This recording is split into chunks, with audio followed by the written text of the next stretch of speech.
Salut à tous. On va pas se mentir, on déteste tous le nettoyage, mais des fois, c'est vraiment intéressant à regarder. Dans notre vidéo du jour, nous allons vous montrer un nettoyage en profondeur de choses les plus surprenantes et les plus négligées à la fois. Qu'il s'agisse de piscines, tableaux, panneaux solaires ou encore d'unités centrales, elles seront remises à neuf. Alors c'est parti. Pour certains, laver les toits des maisons peut sembler absurde, mais tu ne vas pas nier que les tuiles nettoyées dans cette vidéo sont 100 fois plus belles que des tuiles encrassées, pas vrai? Il s'agit d'ailleurs d'un dispositif spécial mis au point par la société allemande Aquajet, qui est une sorte d'aspirateur pour toit.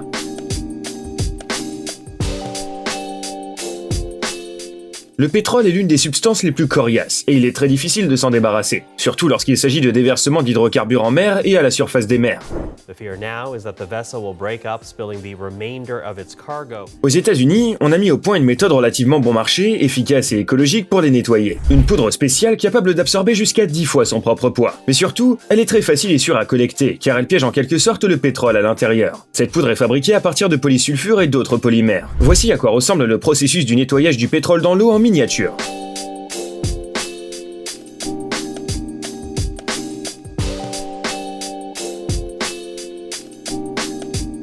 Les navires doivent être nettoyés à la fois en surface et en profondeur. Leur propreté a une incidence directe sur leur vitesse de déplacement et par conséquent sur leur consommation de carburant, tout comme les avions. Si le fond de la coque n'est pas nettoyé pendant une longue période, il est envahi par des colonies entières d'algues et d'autres organismes marins, et le navire perd jusqu'à 1/3 de sa vitesse. Il est également très important de nettoyer soigneusement les hélices pour qu'elles continuent à fonctionner. Des machines robotisées spéciales sont utilisées pour ça. Elles sont équipées de centaines de petites brosses et font également appel à une technique d'hydrocavitation, c'est-à-dire qu'elles nettoient en émettant un jet d'eau. La puissance hydraulique de ces appareils est si élevée qu'ils peuvent éliminer les saletés les plus tenaces. N'importe quelle autre personne aurait simplement jeté cette pauvre paire de baskets, mais ce type ne recule devant rien, pas même devant du ciment collé à ses chaussures. Et pour cause, voici ce qu'il a réussi à accomplir avec de l'eau chaude, des détergents, une pince à épiler et une brosse.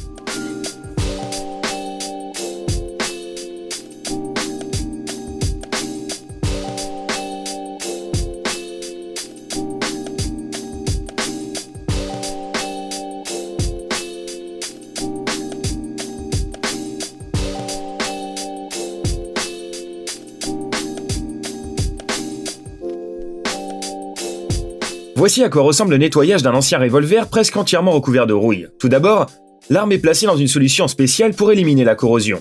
Ensuite, on commence un long et minutieux processus de démontage, de retournement et de travail sur chacune des pièces.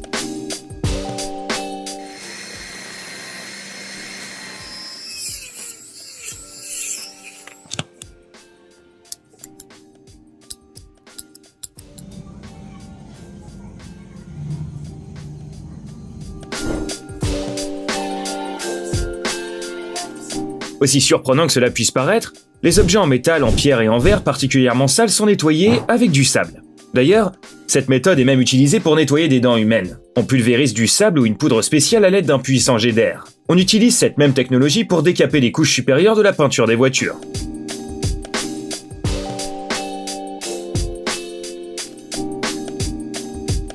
Le métal est souvent nettoyé avec une autre méthode impressionnante, le nettoyage au laser.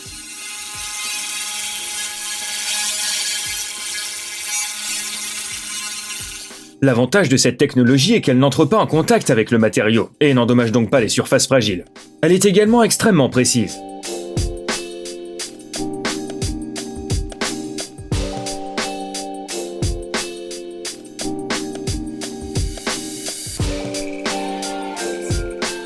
Voici un fait étonnant que tu ignorais peut-être. Les avions contemporains sont repeints tous les 7 à 8 ans.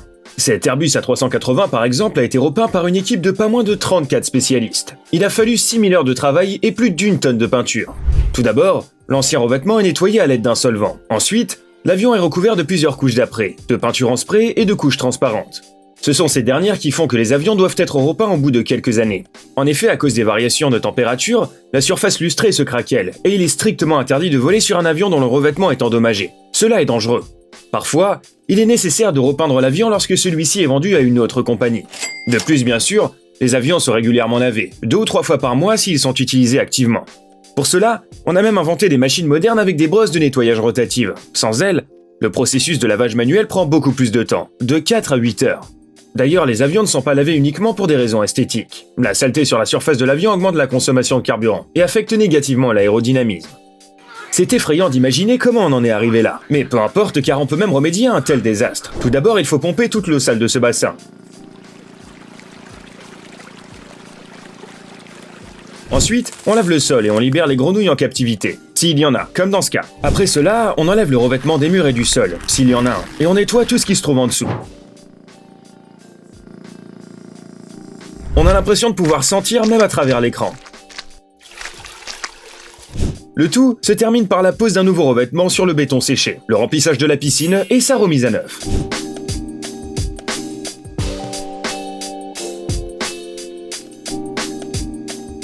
Crois-nous, si tu démontes ton clavier, tu peux trouver tout un tas de matières premières à l'intérieur, comme par exemple un grain de riz isolé comme dans ce cas.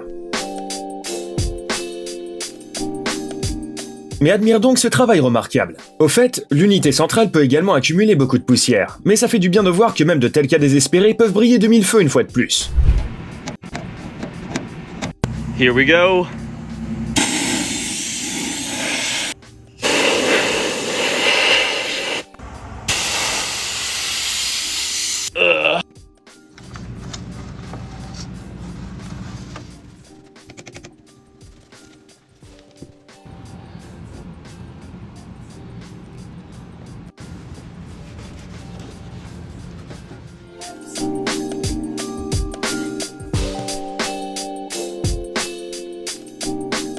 Les équipements spécialisés comme des tracteurs fonctionnent certes dans des conditions extrêmes, mais cela ne veut pas dire qu'ils n'ont pas besoin d'un nettoyage minutieux de temps en temps. Il a fallu tout un tas d'outils pour nettoyer ce véhicule, un aspirateur, des brosses, des chiffons et des tuyaux. Mais quel résultat éclatant! T'es-tu déjà demandé à quel point l'air que l'on respirait pouvait être toxique? Il existe des tas de conduits d'aération dans les habitations qui sont censés éviter ça, mais elles ne sont hélas que très rarement entretenues. En attendant, ce qui risque de se cacher à l'intérieur, c'est ça. Des tas de saletés, de graisse et de poussière, ainsi que des moisissures et des bactéries. En résumé, un vrai paradis pour toutes sortes d'infections. Les conduits de ventilation sont généralement nettoyés manuellement. On utilise pour cela des grandes brosses spéciales, des câbles en acier ou de l'air comprimé.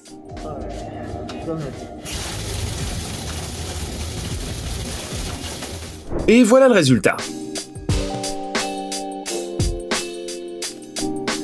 En Chine, il existe des centres d'entretien pour les trains, comme des stations de lavage pour voitures, mais en plus cool.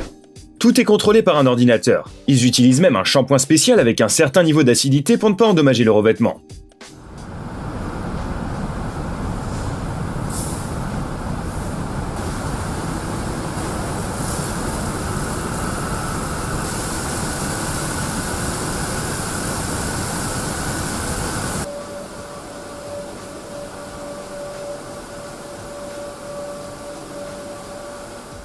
À propos, plusieurs tonnes d'eau sont utilisées pour le nettoyage de ces trains, qui sont alors purifiés et réutilisés. Parfois, il est nécessaire d'effectuer des interventions supplémentaires, par exemple effacer les graffitis dessinés par les vandales. Une solution de nettoyage spéciale est utilisée pour ça. Elle est d'abord laissée sur la surface du train pendant 5 à 10 minutes, puis lavée à l'eau chaude.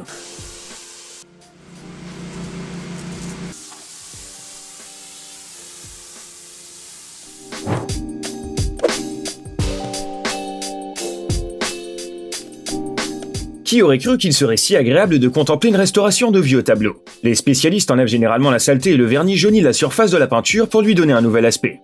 Mais avant ça, ils retirent la toile du cadre et la nettoient soigneusement. Toutes sortes de choses s'y accumulent au fil des ans. Après ça, ils appliquent des solutions spéciales sur la toile pour l'assouplir, la redresser et éviter les plis. Parfois, la toile est aussi soigneusement cousue au dos aux endroits où elle a commencé à s'affaisser légèrement.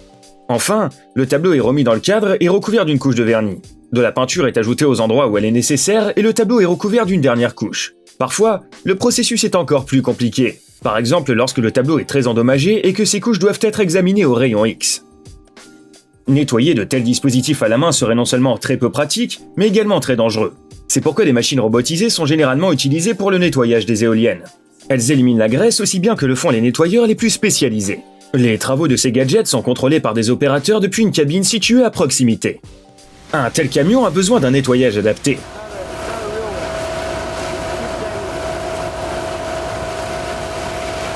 Il faudrait certainement plus d'1 tonne d'eau pour nettoyer un tel camion jusqu'à ce qu'il brille de 1000 feux.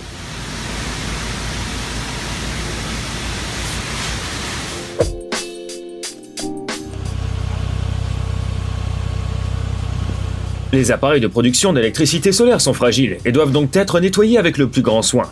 En Allemagne, on a même créé une machine spécialisée à cet effet. Grâce à des brosses tournantes, elle peut nettoyer rapidement et efficacement des panneaux solaires, même ceux qui sont recouverts de sable. Toutefois, il existe également des méthodes de nettoyage plus classiques. Fini l'heure de paresser. Il est temps de booster ton cerveau. Bienvenue sur la chaîne Brain Time Français. Découvre tous les événements extraordinaires du passé, du présent et même de l'avenir. L'effervescence du milieu naturel et du règne animal, des événements choquants ainsi que des mystères non résolus. Tu trouveras tout cela et bien plus encore ici. Alors abonne-toi et tu ne le regretteras pas.